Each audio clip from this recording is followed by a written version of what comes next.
29/10/2025ची मुरली. महावाक्य आहे, गोड मुलांनो, बाबा आले आहेत तुम्हाला अतिशय आवडीने शिकविण्याकरिता. तुम्ही देखील आवडीने शिका. नशा राहावा की आम्हाला शिकविणारे स्वयं भगवान आहेत. प्रश्न आहे, तुम्हा ब्रह्मा कुमार कुमारींचा उद्देश्य किंवा शुद्ध भावना कोणती आहे? उत्तर आहे, तुमचा उद्देश्य आहे कल्प 5000 वर्षांपूर्वीप्रमाणे पुन्हा श्रीमतावर विश्वामध्ये सुख आणि शांतीचे राज्य स्थापन करणे. तुमची शुद्ध भावना आहे की श्रीमतावर आपण साऱ्या विश्वाची सद्गती करणार. तुम्ही अभिमानाने सांगता की आम्ही सर्वांना सद्गती देणारे आहोत. तुम्हाला बाबांकडून पीस प्राइज मिळते. नरकवासीपासून स्वर्गवासी बनणे हेच प्राइज घेणे आहे. ओम शांती. स्टुडंट जेव्हा शिकतात तर आनंदाने शिकतात. टीचर देखील खूप आनंदाने आवडीने शिकवतात. रुहानी मुले हे जाणतात की बेहदचे पिता जे टीचर देखील आहेत आपल्याला खूप आवडीने शिकवतात. त्या शिक्षणामध्ये तर पिता वेगळे असतात, टीचर वेगळे असतात जे शिकवतात. कोणाकोणाचे पिताच टीचर असतात जे शिकवतात. ते खूप आवडीने शिकवतात कारण तरीही ब्लड कनेक्शन अर्थात रक्ताचे नाते असते ना. आपले समजून खूप आवडीने शिकतात. हे बाबा तुम्हाला किती आवडीने शिकवत असतील तर मुलांनी देखील किती आवडीने शिकायला हवे. डायरेक्ट बाबा शिकवत आहेत आणि हे एकदाच येऊन शिकवतात. मुलांना खूप आवड पाहिजे. बाबा भगवान आम्हाला शिकवत आहेत आणि प्रत्येक गोष्ट चांगल्या रीतीने समजावून सांगत राहतात. काही मुलांना शिकता शिकता विचार येतात की हे काय आहे.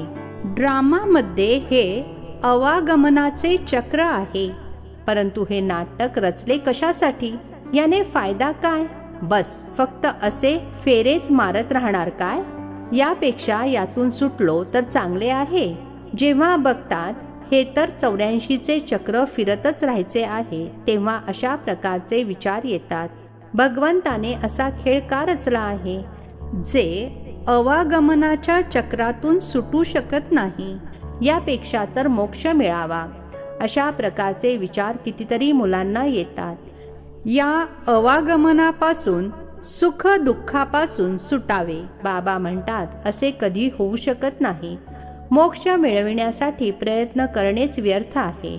बाबांनी समजावून सांगितले आहे एकही आत्मा पार्ट पासून सुटू शकत नाही.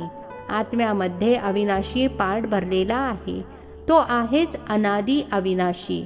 एकदम ॲक्युरेट ॲक्टर्स आहेत. एकही कमी जास्त होऊ शकत नाही. तुम्हा मुलांना सारे नॉलेज आहे. या ड्रामाच्या पार्टमधून कोणीही सुटू शकत नाही ना कोणी मोक्ष प्राप्त करू शकतात. सर्व धर्मवाल्यांना नंबरवार यायचेच आहे. बाबा समजावून सांगतात हा पूर्वनियोजित अविनाशी ड्रामा आहे. तुम्ही देखील म्हणता बाबा आता आम्ही हे जाणले आहे कसे आम्ही 84चे चक्र फिरतो हे देखील समजता. सर्वप्रथम जे येत असतील ते 84 जन्म घेत असतील. शेवटी येणाऱ्यांचे जरूर कमी जन्म असतील. इथे तर पुरुषार्थ करायचा आहे.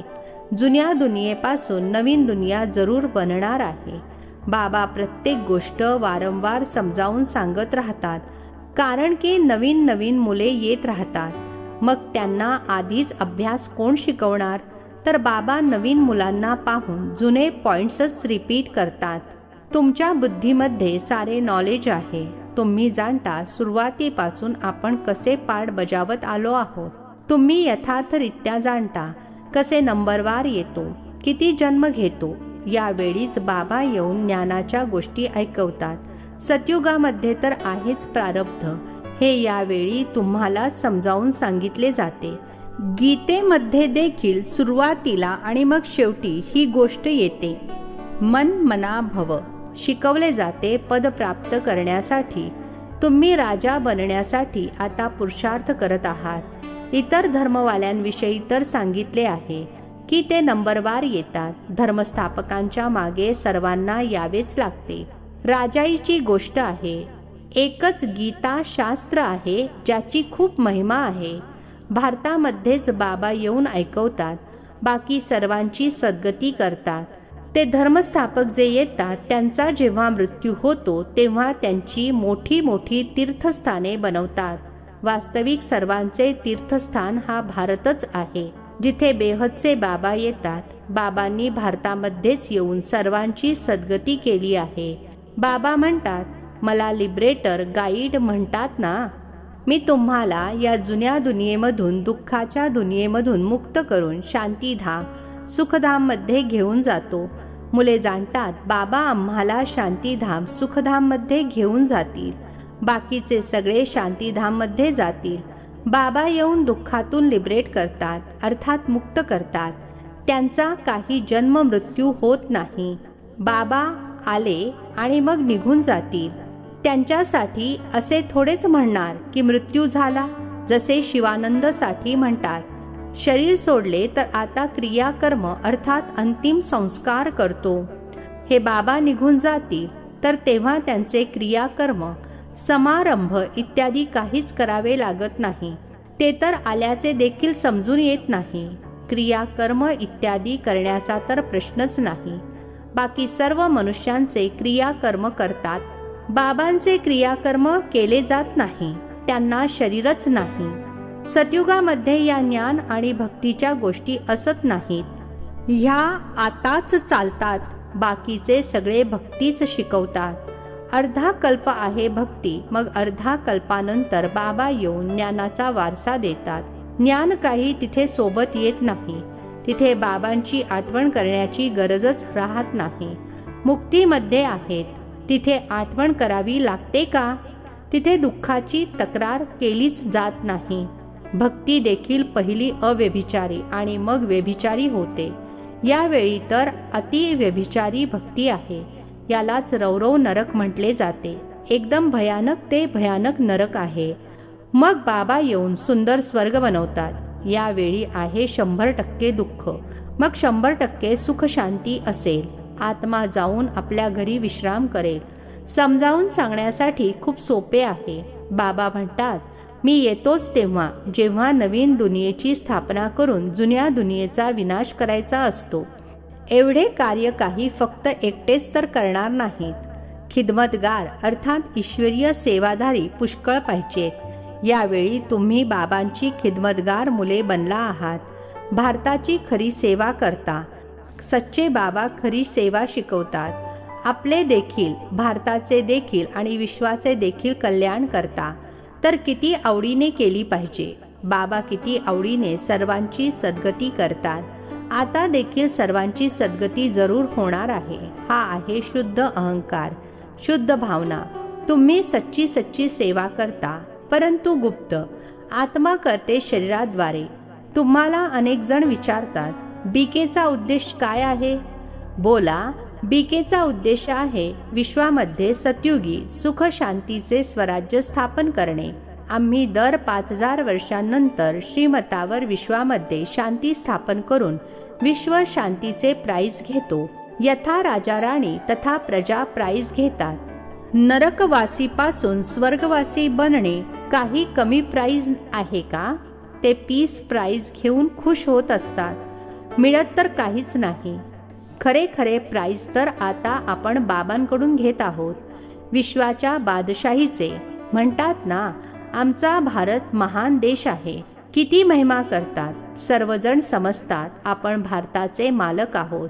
परंतु मालक आहोत कुठे? आता तुम्ही मुले बाबांच्या श्रीमताने राज्य स्थापन करत आहात. शस्त्रास्त्रांची ताकद तर काहीच नाही आहे. दैवी गुण धारण करता म्हणून तुमचेच गायन पूजन आहे. आंबेची पहा किती पूजा होते, परंतु आंबा कोण आहे? ब्राह्मण आहे की देवता हे देखील ठाऊक नाही आहे. अंबा, काली, दुर्गा, सरस्वती इत्यादी अशी अनेक नावे आहेत. इथे देखील खाली अंबेचे छोटेसे मंदिर आहे. अंबेला अनेक भुजा दाखवतात असे तर काही नाही आहे. याला म्हटले जाते ब्लाइंड फेथ अर्थात अंधश्रद्धा. क्राइस्ट, बुद्ध इत्यादी आले. त्यांनी आपापला धर्म स्थापन केला. तिथी तारीख सर्व सांगतात. तिथे ब्लाइंड फेथची तर गोष्टच नाही.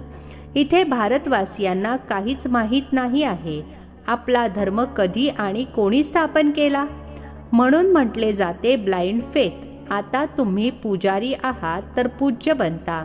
तुमची आत्मा देखील पूज्य तर शरीर देखील पूज्य बनते।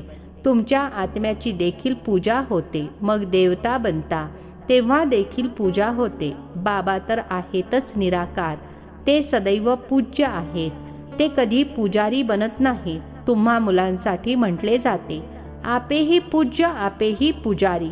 बाबा तर एव्हर पूज्य आहेत। इथे येऊन बाबा खरी सेवा करतात, सर्वांना सद्गती देतात। बाबा म्हणतात आता मामेकम अर्थात मज एकाची आठवण करा, इतर कोणत्याही देहधारीची आठवण करायची नाही। इथे तर मोठे मोठे लखपती करोडपती जाऊन अल्लाह अल्लाह म्हणतात। किती अंधश्रद्धा आहे। बाबांनी तुम्हाला हमसोचा अर्थ देखील समजावून सांगितला आहे।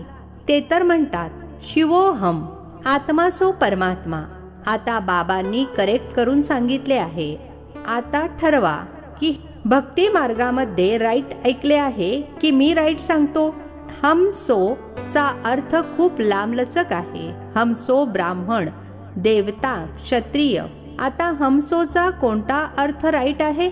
आपण आत्मे चक्रामध्ये असे येतो। विराट रूपाचे चित्र देखील आहे। यामध्ये शिखा ब्राह्मण आणि बाबांना दाखवलेले नाहीये। देवता कुठून आले? उत्पत्ती कुठून झाली? कलियुगामध्ये तर आहे शूद्र वर्ण। सतयुगामध्ये अचानक देवता वर्ण कसा उदयास आला? काहीच समजत नाही। भक्ती मार्गामध्ये मनुष्य किती अडकून राहतात। कोणी ग्रंथ वाचला, विचार आला, मंदिर बनवले, बस ग्रंथ ऐकवत बसतील। पुष्कळ लोक येतात, अनेक फॉलोअर्स बनतात, फायदा तर काहीच होत नाही। पुष्कळ दुकाने उघडली आहेत, आता ही सर्व दुकाने नष्ट होतील। ही सगळी दुकानदारी भक्ती मार्गामध्ये आहे। याद्वारे खूप धन कमवतात। संन्यासी म्हणतात आम्ही ब्रह्मयोगी तत्वयोगी आहोत।